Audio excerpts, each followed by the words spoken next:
It's time to get your news on. We are VK1WIA. And this week, dare we say, we've got the Dirty Dozen appearing. Yes, we've got VK's 8ZZ, 3GK, 3BFG, 2LAW, 5GR, 4FUQ, 4SN, VK, 3GTV, 4KC, 4BOB, 2APC, and myself, Editor Graham, VK4BB, with an exceptionally sharp pair of editing scissors this week, so we can fit everybody in within the 30-minute WIA news broadcast for week commencing July 9, 2023. Connecting Australian radio amateurs. The Wireless Institute of Australia and the weekly news service continues. We are VK1WIA. Good morning, members and other listeners to this, the VK1WIA National News Service. The board of the Wireless Institute of Australia has accepted a well-presented proposal to hold the next annual general meeting in conjunction with a hamfest and an open day over the weekend 4 and 5 May 2024 in Bundaberg, Queensland. AGMs in recent years have been held virtually, and the board considered that it would be beneficial to return to the format whereby the AGM is held in conjunction with a field day and commercial expo. The proposed date falls on a long weekend, and that in itself is likely to attract a lot of interest. We are fortunate to be able to set a date so far out, as it will give commercial entities time to plan and budget to attend the event. It will give the organising committee time to prepare for it, and will provide amateurs time to plan a Queensland holiday to attend this fantastic weekend event. The Bundaberg Amateur Radio Club is in the process of drafting a program for the event. The WIA AGM will be held on the Saturday morning, and a hamfest and open day will be held over the 2 days of the event. The event organisers will make recommendations for a variety of accommodation types, from camping grounds and caravan parks through to 3, 4 and 5-star accommodation for attendees. Our membership system will open for bookings for this event later this year, and I will let you know more details well ahead of the event. There will be early bird incentives for registering early. I'm very much looking forward to catching up and meeting as many amateurs as I can over that long weekend. That is 4th and 5th of May 2024. Put it in your diary. Now, on another note, the Wireless Institute are currently looking to fill a number of volunteer positions.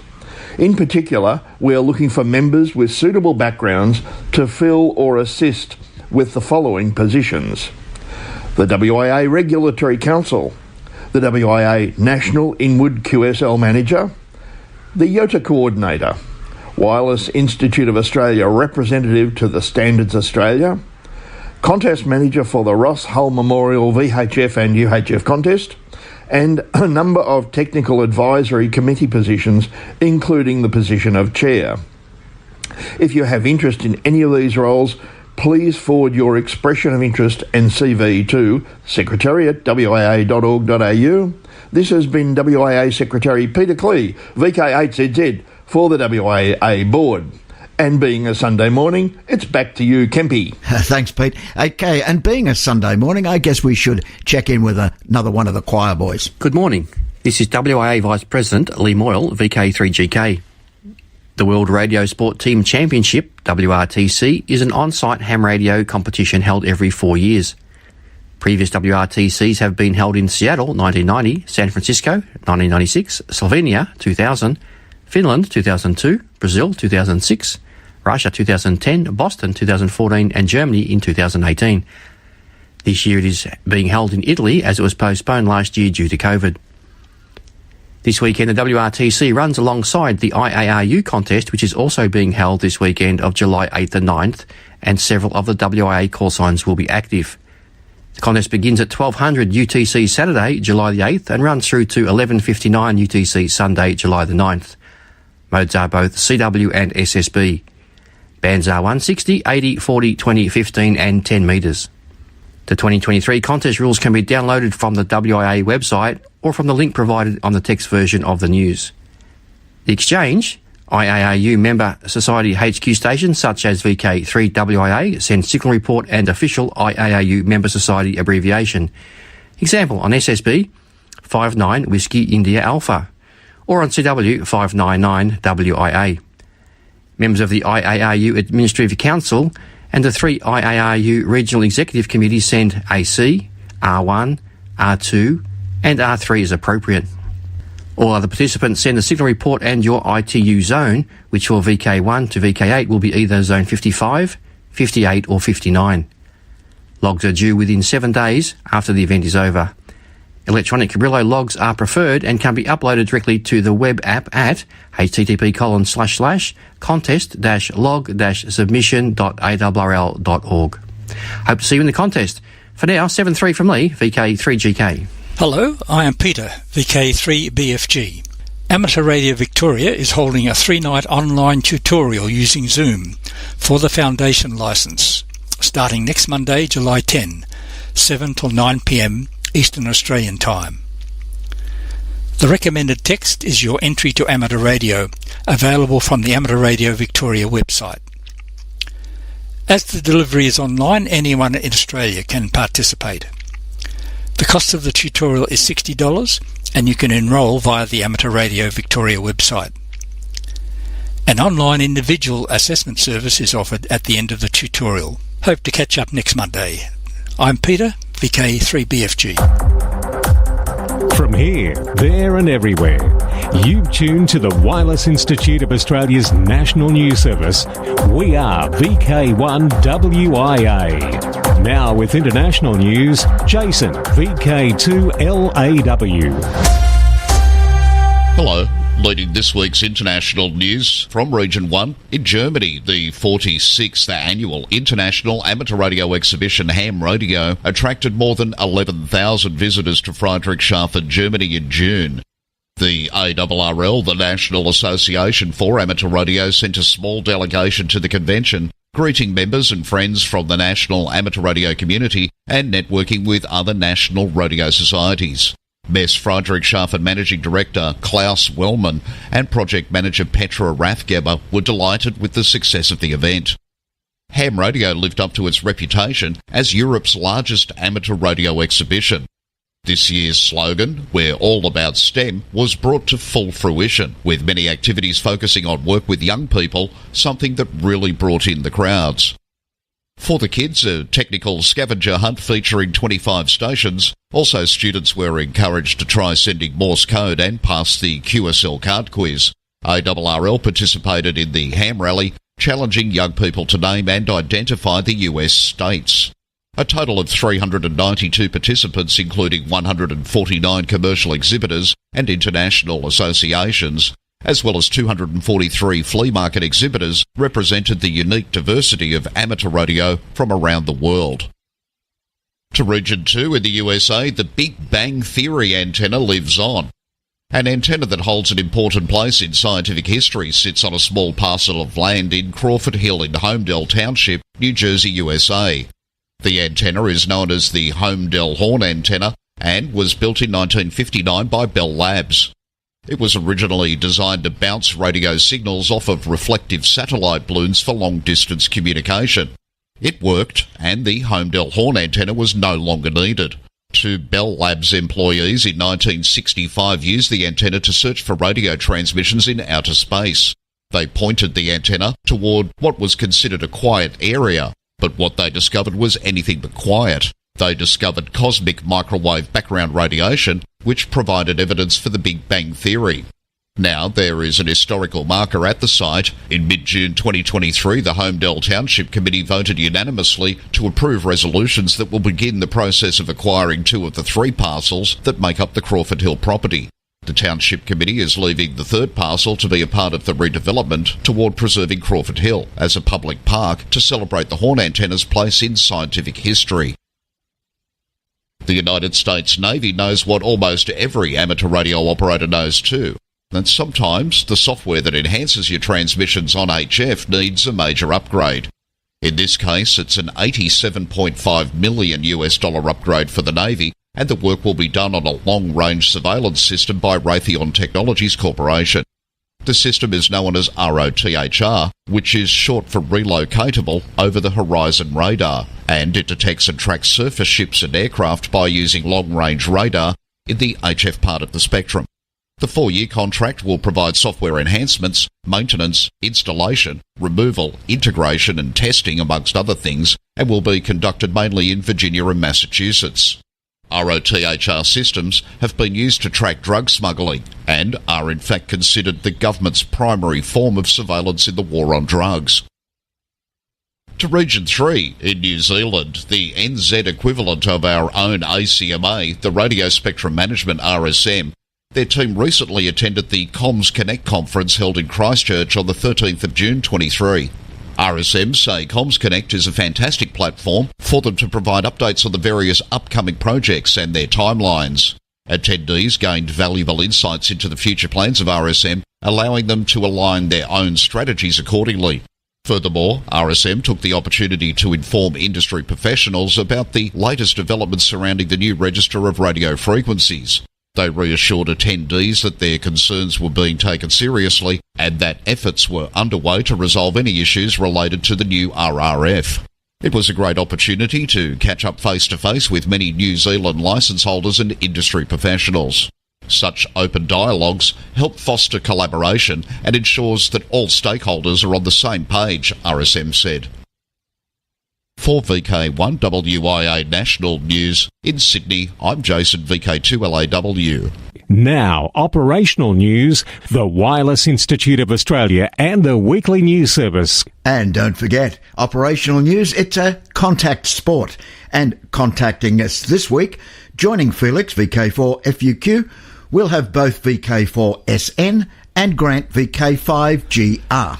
Good morning. This is Grant, VK5GR, for the Amateur Radio Experimenters Group. On the 27th of July 1998, the Amateur Radio Experimenters Group was formed here in South Australia. Starting out with 6 members, the club has strived to foster learning and experimentation about radio communications through amateur radio. Now, 25 years later, and with over 100 members, we're celebrating our 25th anniversary with the activation of a special event call sign, Victor India 25 Alpha Radio Echo Golf. The call sign will be active from the 1st of July to the 31st of August. The aim of the event is to encourage everyone to get out there and experiment with radio.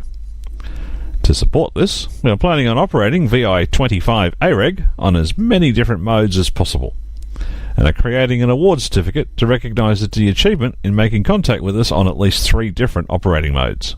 Our members are planning activations on HF, VHF and UHF, via the troposphere, ionosphere, satellites and various analogue and digital networks.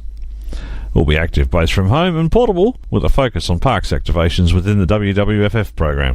You'll find callback events are planned using D-Star, DMR, Fusion and IRLP, with QSOs possible on the satellites, CW, voice and digital modes, and hopefully even one of our high-altitude balloon flights, weather permitting.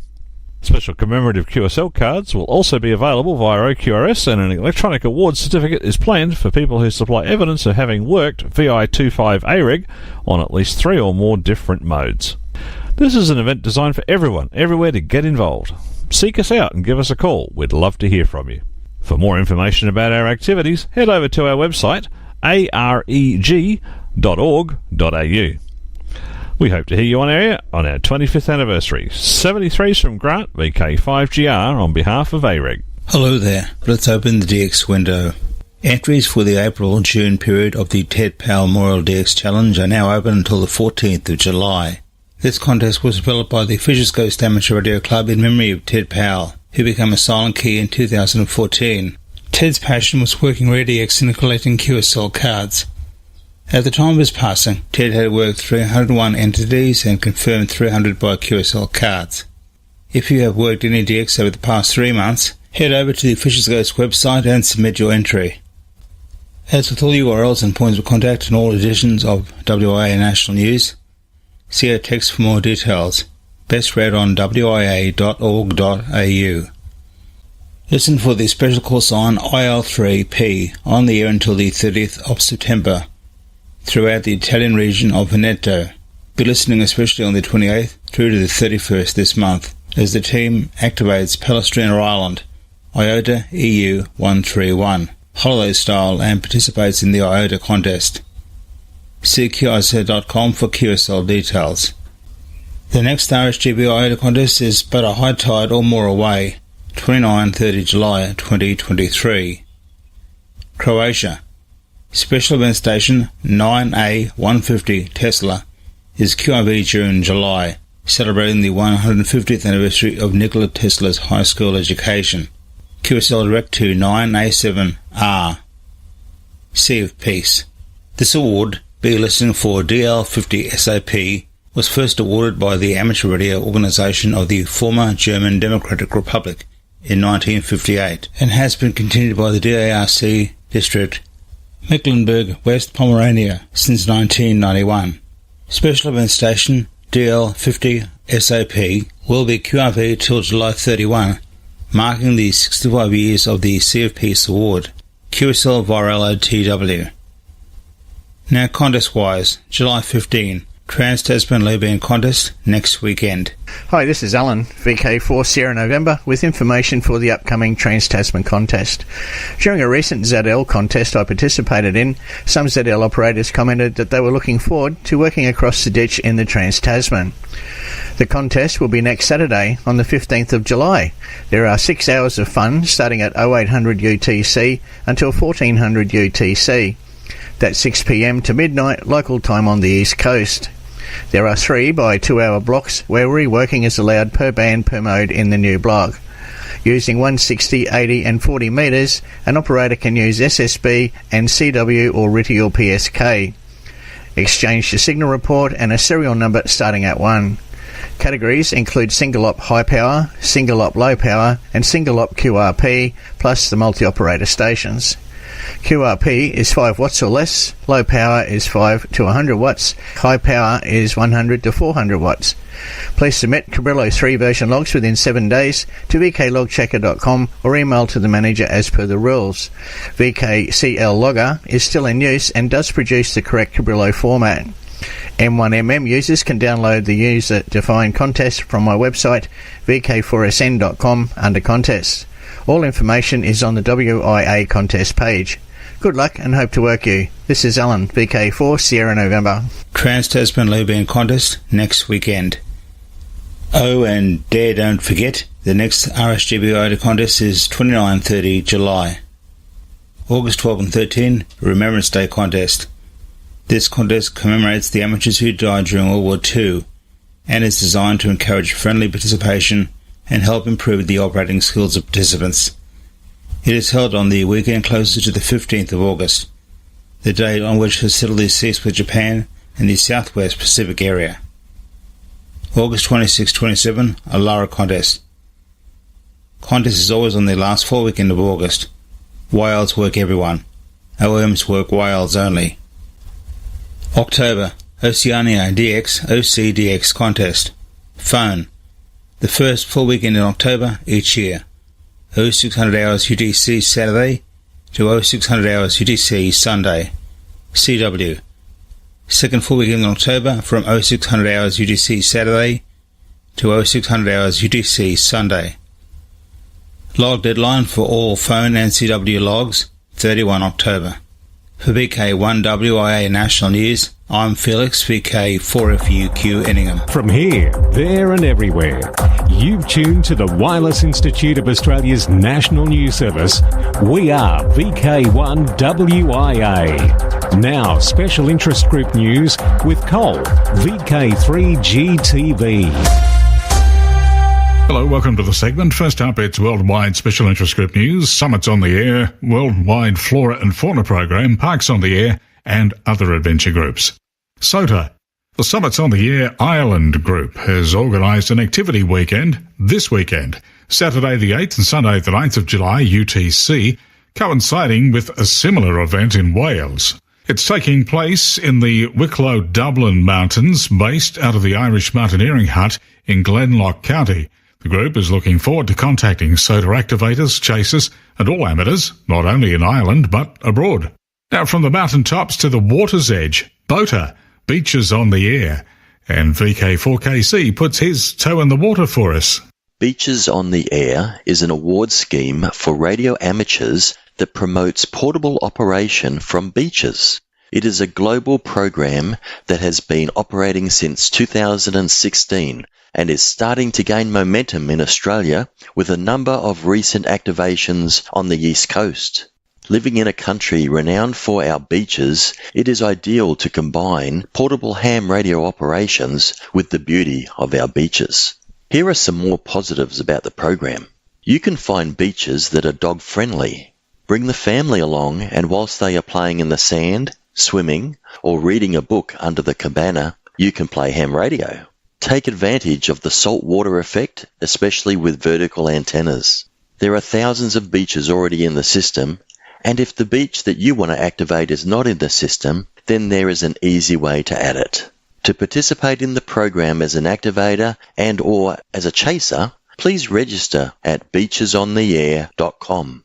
If you would like more information, contact me, Marty, VK4 Kilo Charlie, and you can find my email address on my QRZ page. Hi, this is Bob, VK4BOB, with news from the tropics up here in far north Queensland. The first recent combined Cairns Amateur Radio Club and Tablelands Radio and Electronics Club outing was a great success. We started with a group briefing at the Atherton Emergency Services Depot before heading out in various vehicles to our 2 locations. We had 6 members at the Lake Eacham site, only 30 metres from the water's edge. We set up in a public area with lots of walkers, picnickers, swimmers, yes, in June up here in far north Queensland, and one young lady wearing a barely there bikini who caused a short break in transmissions. The public location meant that we had to be very careful with our antenna, so we erected a 40-metre end-fed half-wave strung up through one tree to another tree. Not ideal, but it worked. Our IC 7300 fed into an RM Italy linear, putting out about 200 watts. The mic was passed between each of the hams to get their tally of QSOs up to 10 for the VKFF award. Stu, VK4STD, had arranged to have the VI10 VKFF special event call sign for the day. It got lots of attention, not the least caused by the mouthful. Being in a valley, the operators had to work for their QSOs, but managed contacts with all call areas from VK1 to VK7 plus ZL. Our other group of 7 members headed up to Gillies Lookout. Fortunately, 4-wheel drives are the vehicle of choice up here in far north Queensland, so once we turned off the wonderfully named Boar Pocket Road onto the muddy narrow track up the hill, amusingly referred to as Madigan Road on the map, it wasn't too hard. Just engage 4-wheel drive low and off you go. There was only one challenging section to drop a wheel into a hole while catching the diff on the peak. Otherwise it was mind the ruts, keep going forwards gently and minimise wheel slip. The chosen location was just back from the removable fence where hang gliders sometimes launch themselves. The view from there is nothing short of sensational. At 600 metres above sea level, looking over a valley to other peaks in the Great Dividing Range. Of course, this amazing location meant it was cool, constantly windy and drizzly. All 13 of us had a great day out in the country, had fun playing HF radio and meeting each other. We're definitely going to do it again. Till next time, that's it from Bob, VK4BOB. Thanks. Now it's Worldwide Special Interest Group's Astronomy. In a highly anticipated and globally coordinated announcement on Wednesday, June 28, teams of scientists worldwide reported the discovery of the low-pitch hum of these cosmic waves flowing through the Milky Way. While astronomers don't definitively know what's causing the hum, the detected signal is compelling evidence and consistent with theoretical expectations of gravitational waves emerging from pairs of the most massive black holes in the entire universe, weighing as much as billions of suns. The European Space Agency's Euclid spacecraft launched July 1st from Cape Canaveral Space Force Station. Euclid features a telescope 1.2 metres across, equipped with a camera operating at visible wavelengths and a near-infrared spectrometer and photometer. The 2-ton spacecraft will operate at the Earth-Sun L2 point, also used by the James Webb Space Telescope, 1.5 million kilometres from Earth, generating the largest and most accurate 3D map of the universe to date. Astronomers hope that Euclid's observations will shed light on two of the biggest mysteries in cosmology, the nature of both dark energy and dark matter that, combined, comprise 95% of the universe. Worldwide Special Interest Group's Final Frontier, Meteor M23 now in orbit and transmitting weather images.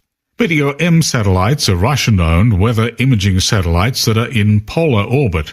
They transmit images to Earth in the LRPT format at 137 MHz, making them almost as easy to receive as the older NOAA APT satellites. Unfortunately, all prior Meteor M satellites have suffered an early ending or partial ending to their mission from technical faults or micrometeorite collisions. However, on June 27th, the latest Meteor M23 satellite was successfully launched on a Soyuz 2 and has been reported to be already transmitting LRPT images to Earth. To receive images from the Meteor M23 satellite, you'll need an appropriate 137 MHz satellite antenna, such as a V-dipole, turnstile or QFH. An RTL SDR or any similar SDR can be used as the receiver.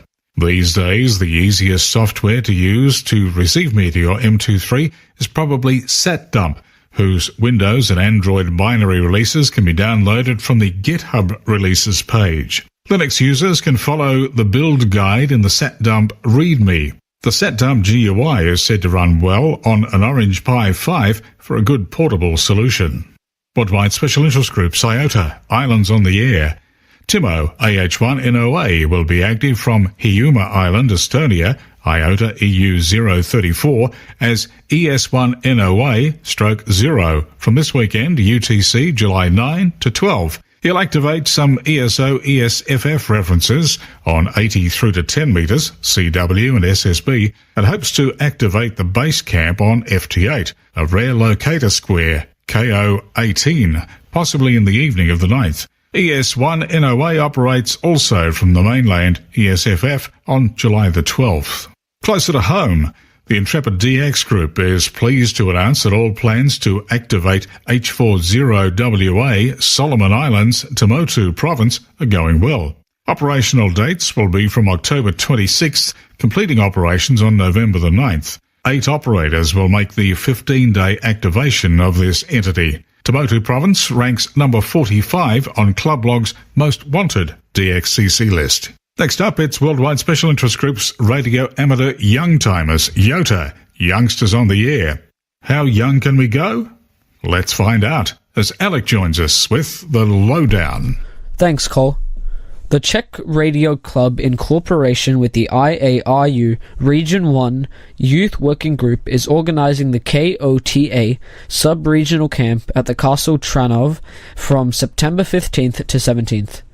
Tranov is a municipality and village of only some 500 inhabitants and is some 136 kilometers southwest of Prague.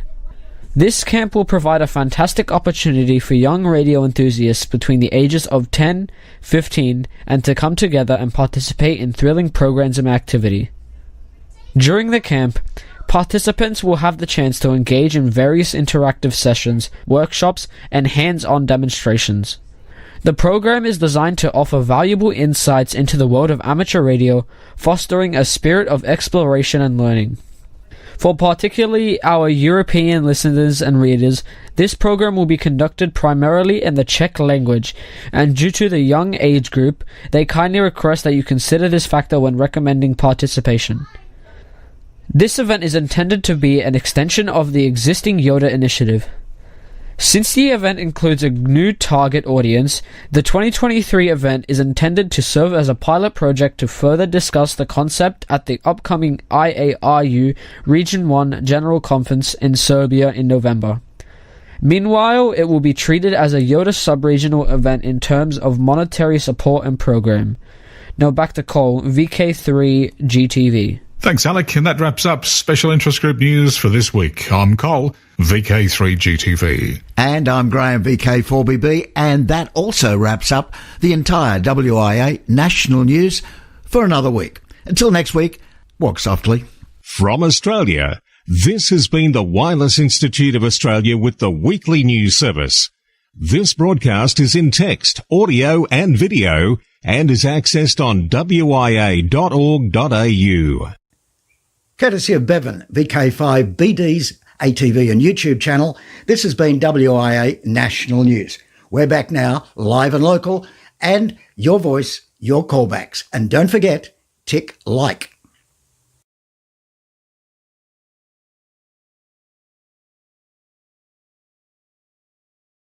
Our sun has gotten quite busy this week. As we take a look at our Earth-facing disk, we are saying goodbye to region 3354, but not before it fires a big X-class flare. Bam! Right there on the second. Now, you'd think that it would launch a big solar storm along with that, but no, it actually didn't. However, this region is continuing to stay flare active, and we're going to be dealing with noise on the amateur radio bands here on the day side for the next day or so before this region completely disappears behind the sun's west limb. Now, the new activity is pretty much all located in the south. We have regions 3357, 58, and 59, and they're really kind of tied up in a very complex configuration, along with a couple of filaments. And as you've been watching that region, that area, you've seen a few filament launches. There was one on the second, and then we got a launch of another filament up in the north. That is a solar storm that is going to be going northeast of Earth. But then on the 4th, we get kind of this weird kind of reconfiguration just above that southern coronal hole, and it just lets go. It's kind of hard to see on the disk, but when we take a look at it in coronagraphs, whoosh, you can see that big partial halo in the south. That is an Earth-directed solar storm, and along with the one that launched northeast of us, it sure looks like we're going to get some decent activity starting maybe late on the 6th and into the 7th. We're already seeing a little bit of the mini solar storms from some of the filament launches that happened earlier, so we could get some decent aurora over the 6th and the 7th, possibly the 8th, and then we're going to get a bit of fast solar wind to boot. So we could have some activity, especially at high latitudes, until about the 9th before things really settle down. So this is good news for aurora photographers who's been waiting for so long for some decent activity. Now, switching to our far-sided monitor, this is stereo A, and it's looking at the sun just a smidge from the side. As you take a look in stereo's view, you can see that big coronal hole in the south. That was the one that I was talking about. That should orient you.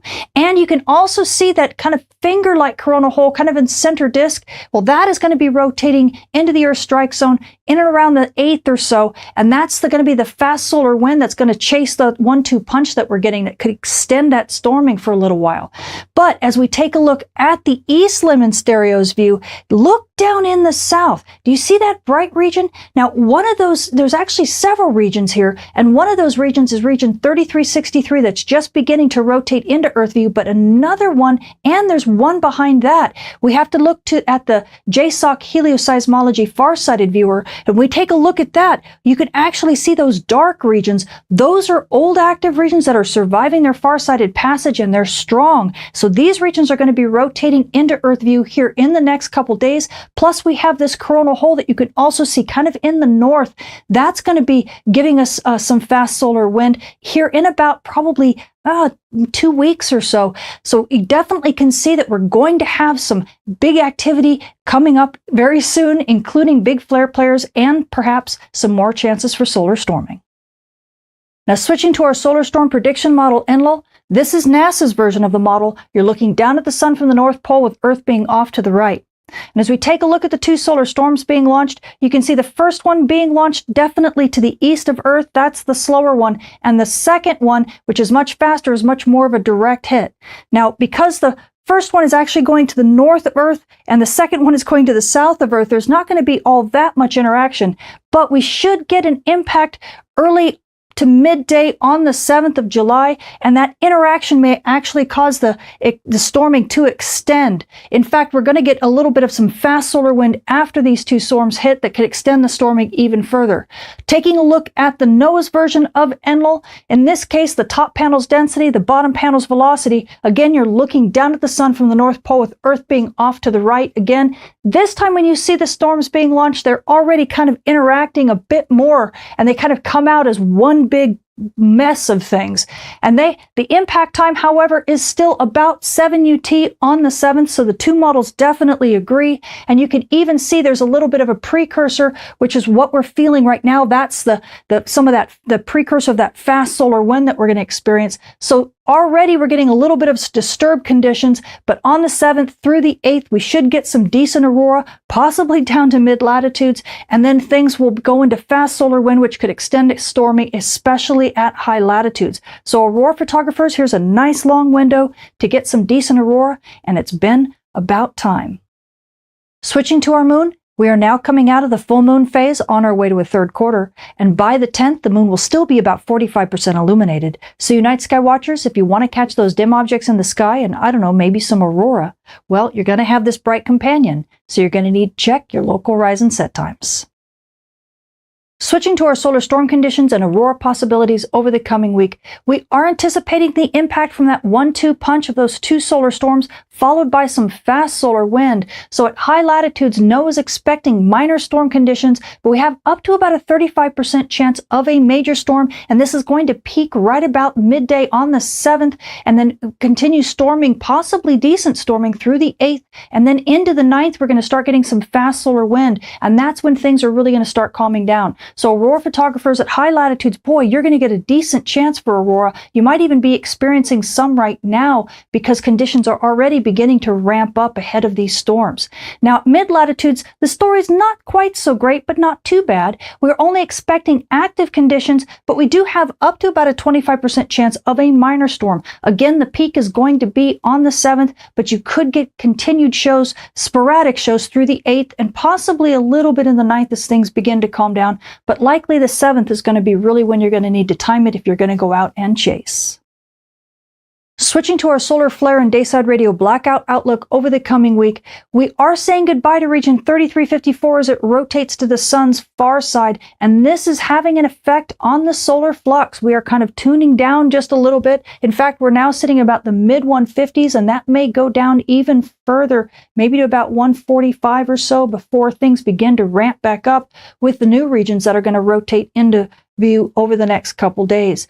But the nice thing is that we are now down to minor noise levels on the radio bands. We don't have nearly the intense radio blackouts that we've been having over the past week, thanks to that region being gone. NOAA's giving us only about a 20% chance of an R1 to R2 level radio blackout. That's an M-class flare over the next couple days. Now, we might see that risk ramp up just a little bit and go back into the moderate noise range. It all depends upon what these new regions are going to do when they rotate into view. But we are sitting at about a 5% chance of X-class flares. That's an R3 level radio blackout, and that's likely going to continue again for the next couple days, but you might see it near the end of the week things begin to pick up when it comes to risk.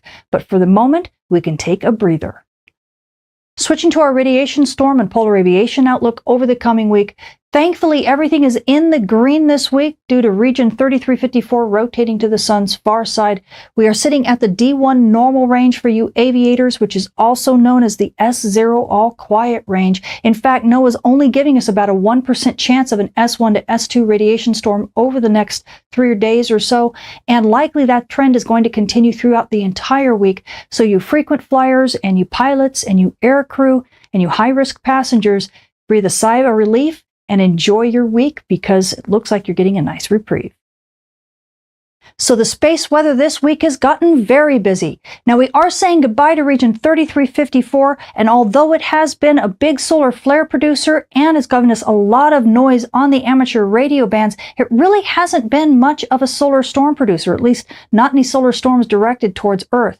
However, we do have a couple solar storms that were launched from other regions that are Earth directed, and some mini solar storms to boot. In fact, we're already seeing a little bit of activity, but the activity could peak easily like around late on the 6th into the 7th and possibly into the 8th before things begin to calm down, thanks to some fast solar wind that will be a chaser. So aurora photographers, even if you're at mid-latitudes, you could definitely get a bit of a show with this one. Maybe a bit sporadic here and there, but you could definitely get multiple chances over this, nice long extended window. Now, amateur radio operators and emergency responders, well, things are looking up for you because that big region is finally rotating to the sun's far side. We have maybe another day or so before things on the band should calm down just a little bit. Now, we do have a new region and another, maybe two regions that are going to be rotating into Earth view over the next week that could also be big flare players, but for a few days you might get a little bit of a respite. So enjoy that time off. And now GPS users, well, you know, we've got this set of solar storms that are going to be impacting us over a set of days here, and that could make GPS reception on Earth's night side, especially anywhere near Aurora, pretty dicey. But thankfully, that noise on the bands and the big radio blackouts are kind of diminishing for the moment, so dayside and near dawn and dusk might be a little bit better for you. But overall, things could be a little bit tough this week for GPS reception, so be sure to stay on your toes. I'm Tamitha Skov, the Space Weather Woman. Thank you for watching.